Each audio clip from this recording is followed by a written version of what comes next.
Hello friends, हमारी आज की स्टोरी का नाम है जैसा करोगे वैसा भरोगे। गांव में एक बुढ़िया थी। उसका एक ही बेटा था। वह हमेशा यही सपने देखती थी कि उसके बेटे का विवाह होगा तो बेटा और बहू दोनों मिलकर उसकी बहुत सेवा करेंगे और उसे घर कभी काम नहीं करने देंगे। धीरे धीरे वह दादी बन जाएंगी और उसका घर स्वर्ग बन जाएगा। आखिर वह दिन भी आ गया जब बुढ़िया के बेटे का विवाह बड़ी धूमधाम से हुआ।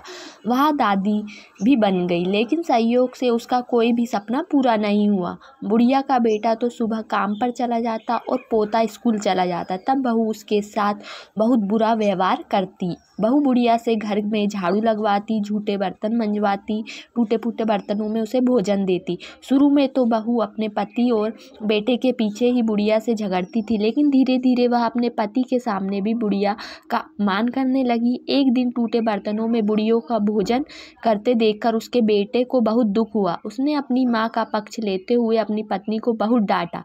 पति पत्नी दोनों में बहुत कहासुनी हो गई। धीरे धीरे बुढ़िया के बेटे ने भी पत्नी का विरोध करना छोड़ दिया। धीरे धीरे पोता बड़ा होने लगा। वह अपनी माँ का विरोध करने लगा। वह अपनी दादी से बहुत प्यार करता था। अपनी दादी पर माँ द्वारा किए गए अत्याचारों को देखकर उसे बहुत दुख होता था। उसे अपनी दादी से हमदर्दी और सहानुभूति थी। अपनी माँ के डर से वह दादी की कुछ भी मदद नहीं करता था। धीरे धीरे पोता बड़ा हो गया और उसका भी विवाह हो गया।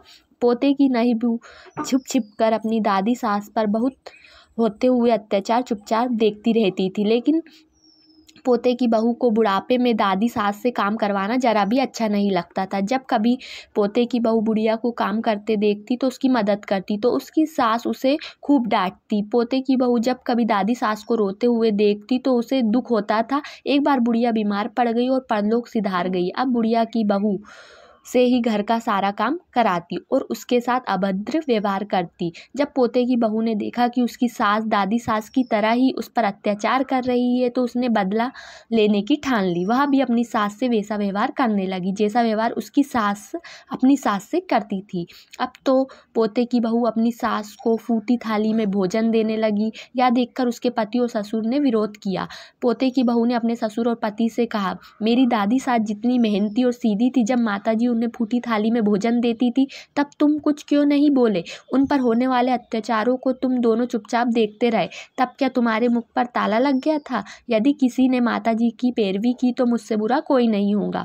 पोते की बहू की बातें सुनकर उसका पति और ससुर कुछ नहीं बोले। उन्होंने भी उसका विरोध करना छोड़ दिया।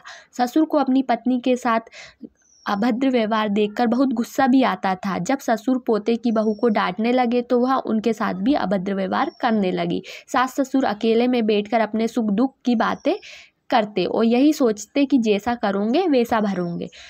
इस कहानी से हमें यह शिक्षा मिलती है कि हमें सबके साथ अच्छा व्यवहार करना चाहिए, क्योंकि जैसा व्यवहार हम दूसरों के साथ करेंगे वैसा ही व्यवहार दूसरे लोग हमारे साथ करेंगे। तो फ्रेंड्स, आपको मेरी आज की स्टोरी कैसी लगी? अगर अच्छी लगी तो प्लीज़ चैनल को लाइक, सब्सक्राइब और शेयर ज़रूर कीजिएगा। Thank you.